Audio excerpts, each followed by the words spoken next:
जय माता दी। आप देख रहे हैं द राइट न्यूज और मैं हूं रोहित भट्ट।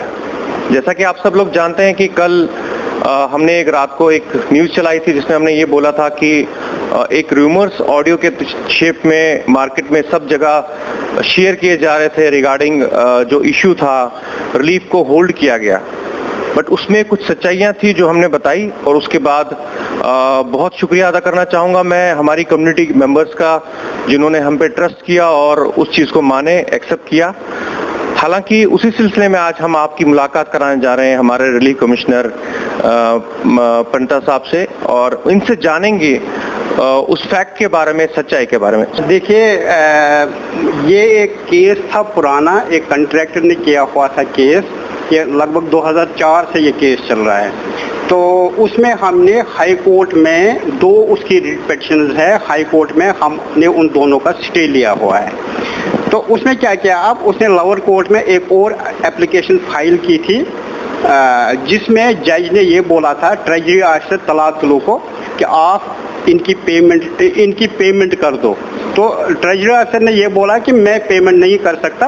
हाँ, मैं डीडीओ यहाँ का जो है रिलीफ ऑर्गेनाइजेशन का, वो जब मुझे ये पैसा देगा तो मैं अदालत में इसको डिपॉजिट कर सकता हूँ। तो उस पे जो जज है वहाँ पे, उसने हमारा अकाउंट जो है उसको कहते हैं फ्रीज नहीं कहते उसको कहते हैं अटैच कर दिया, ताकि हमारी वहाँ पे जो बिल्स है उस अकाउंट में हमें तमाम सैलरी निकलती है डिपार्टमेंट की, और ये जो रिलीफ का हेड है ये भी उसी से निकलता है। तो इस अकाउंट को उन्होंने अटैच किया for the time being. Attach का मतलब है for the time being, attach का मतलब फ्रीज नहीं है। और इसमें हम इसमें लगे हुए हैं तभी से जब से हमें पता चला। हमने कोर्ट में इसके खिलाफ अपनी एप्लीकेशन भी दायर की हुई है जिसकी हियरिंग कल है 8 तारीख को। तो 8 तारीख को हम इस अटैचमेंट को, हमें पूरी उम्मीद है कि इसको हम डिटैच कर देंगे। और मैं तमाम जो हमारे कश्मीरी पंडित जहाँ भी रहते हैं, कश्मीरी माइग्रेंट्स, उसमें मुस्लिम्स भी आते हैं, उसमें सिख्स भी आते हैं, जहाँ भी वो रहते हैं, मैं उनको आश्वासन देता हूँ कि आपका रिलीफ किसी भी वजह से किसी भी तरह बंद नहीं होगा, न किसी ने बंद किया हुआ है। टेम्परेरी हमारा अकाउंट जो है वो अटैच हुआ है और उसको हम कल ही, मोस्ट प्रोबेबली कल ही हम उसको डिटैच कर देंगे। ये आप देख सकते हैं कि जो हमने बोला वो सत्य था और आज कमिश्नर साहब ने खुद ये बोला कि 8 तारीख को हियरिंग है और ये रिलीफ होल्ड नहीं है, ये डिटैच हो जाएगा। और सर, एक और सवाल आपसे पूछना चाहेंगे कि जैसा कि आज ही एक पोर्टल भी लॉन्च हुआ, उसके बारे में आप क्या बताएं? जी, ये एक्चुअली जब वहाँ से माइग्रेशन हुई थी तो लोग जो थे उन्होंने अपनी इमूवेबल प्रॉपर्टी जो थी वो कश्मीर में ही छोड़ दी थी। उसमें उनके घर आते थे, उनकी लैंड आती थी। बाद में गवर्नमेंट ने 1997 में एक एक्ट बनाया जिसके तहत ये जो रेवेन्यू अथॉरिटीज़ है, डिप्टी कमिश्नर्स है, उनको पावर दिया गया कि वो उनकी प्रॉपर्टी की प्रिजर्वेशन, प्रोटेक्शन और डिस्ट्रेस सेल से उनको बचाए। प्रिजर्वेशन का मतलब है जैसे कहीं पे श्राइन है उसको प्रिजर्व करके रखे, या उनका मकान है उसको प्रिजर्व करके रखे। प्रोटेक्शन कोई उस पर कब्जा ना करे, प्रोटेक्शन। और डिस्ट्रेस सेल का मतलब है जब वहाँ से माइग्रेट हो गए थे लोग, उनको किसी मजबूरी में जो उनकी ज़मीन है उसकी कीमत सपोज 5 लाख थी तो उनको 50,000 में बेचनी पड़ी, इसको कहते हैं डिस्ट्रेस सेल। तो उस डिस्ट्रेस सेल को भी उन्होंने ये कहा कि डिस्ट्रेस सेल जो है उसको नल एंड वाइड करार दिया। तो 1997 के बाद कोई भी सेल नहीं हुई लैंड की। इस एक्ट के अंदर ये था कि कोई सेल नहीं होगी। तो लोगों ने फिर भी कुछ अटॉर्नीज पे दिए ज़मीन मजबूरी के तहत। लेकिन अब ये पोर्टल जो है ये लॉन्च इसलिए हो गया क्योंकि इसमें टाइम बाउंड है, मतलब इसमें पूरा कंप्यूटर में पता चलेगा आपने कब अप्लाई किया है, आपके उस एप्लीकेशन पे क्या एक्शन होता है। पोर्टल ये है, इसमें हमने दी है 2 लिंक दिए हुए हैं। किसी भी लिंक पे आप क्लिक करेंगे तो आपका पोर्टल खुल जाएगा। उसमें एक फॉर्मेट है, फॉर्मेट में आपका नाम है, आपका डिस्ट्रिक्ट है, आपकी लैंड कितनी है, उसका खसरा नंबर क्या है, वो आपने पूरी डिटेल्स भरनी है। और जब आप उसको सबमिट करने लगोगे तो आपको एक OTP आ जाएगा।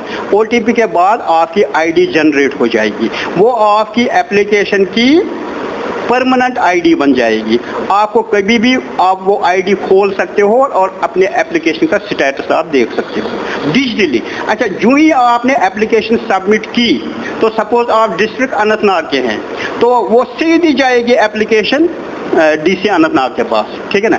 DC अनंतनाग को सिर्फ 15 दिन है, उसमें वो सर्वे करेगा, आपने जो शिकायत की है, क्या एनक्रोचमेंट की शिकायत है, क्या डिस्ट्रेस सेल की शिकायत है, या क्या आपका रिकॉर्ड वहाँ पे उन्होंने चेंज कर दिया है। 90 में कुछ और था रिकॉर्ड, आज उन्होंने कुछ और रिकॉर्ड बनाया है, तो वो उस रिकॉर्ड को ठीक करके, और वहाँ पे अगर किसी ने कब्जा किया है उसको वकेट करके, इविक्ट करके, और अगर आपने डिस्ट्रेस सेल किया हुआ है उसको भी देखकर जो उसमें जेन्युइन कार्रवाई होगी वो उसको करेगा, और 15 दिन में वो ड्यूकॉम कश्मीर को अपनी रिपोर्ट देगा।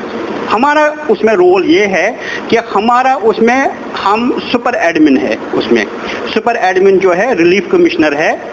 तो सुपर एडमिन का काम है ये देखना है कि अगर किसी माइग्रेंट ने कहीं पे एप्लीकेशन दी हुई है, हमने देखना है ऊपर से कि उसका स्टेटस क्या है, DC के पास वो कितने दिन रही, DC ने उस पर क्या एक्शन किया, ड्यूकॉम के पास कब पहुंची, और उस माइग्रेंट को उसके बारे में कब पता चला कि क्या एक्शन हुई।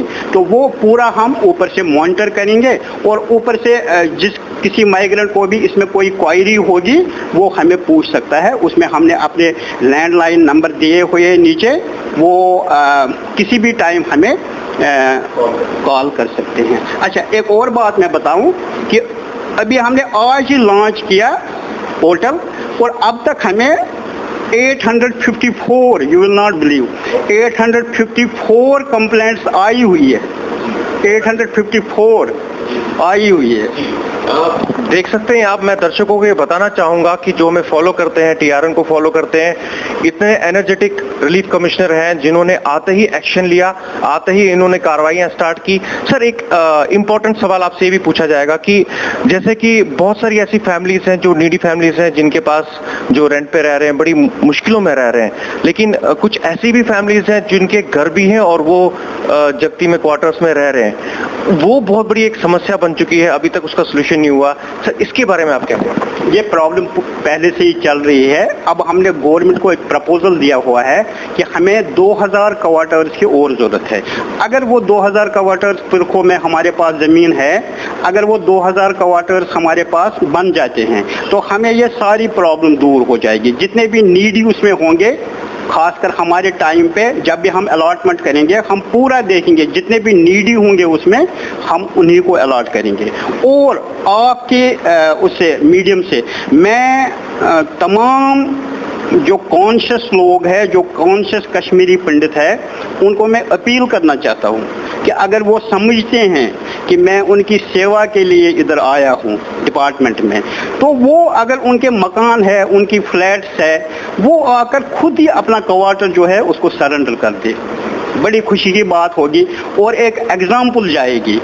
जैसे पहले एक सब्सिडी ख़त्म की गई थी, जैसे लोगों के पास 2 गैस कनेक्शंस हुआ करते थे, 3 गैस कनेक्शंस हुआ करते थे, तो एक अपील की गई उनको कि आप सारे गैस कनेक्शंस को छोड़ के सिर्फ एक रखो।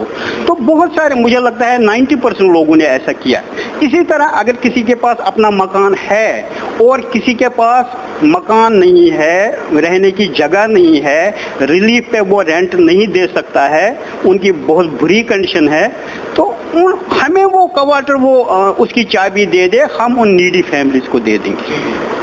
बहुत अच्छी बात की है कमिश्नर साहब ने कि इन्होंने बोला है कि वो वक्त आ चुका है, अभी वो वक्त आ चुका है जब उनको सरेंडर करने चाहिए क्वार्टर, जिनके पास ऑलरेडी घर है, फ्लैट्स हैं। तो ये थे हमारे साथ रिलीफ कमिश्नर साहब, जिन्होंने दावे के साथ बोला है कि क्वार्टर्स भी बन सकते हैं, जो और भी 2000 क्वार्टर्स की बात भी की उन्होंने, लेकिन साथ साथ उन लोगों को भी वार्न कर रहे हैं जिनके पास मकान है और वो क्वार्टर्स को लेके बैठे हुए हैं। कैमरामैन एसएम के साथ मैं रोहित भट्ट, देखते रहिए द राइट न्यूज़। जय माता दी।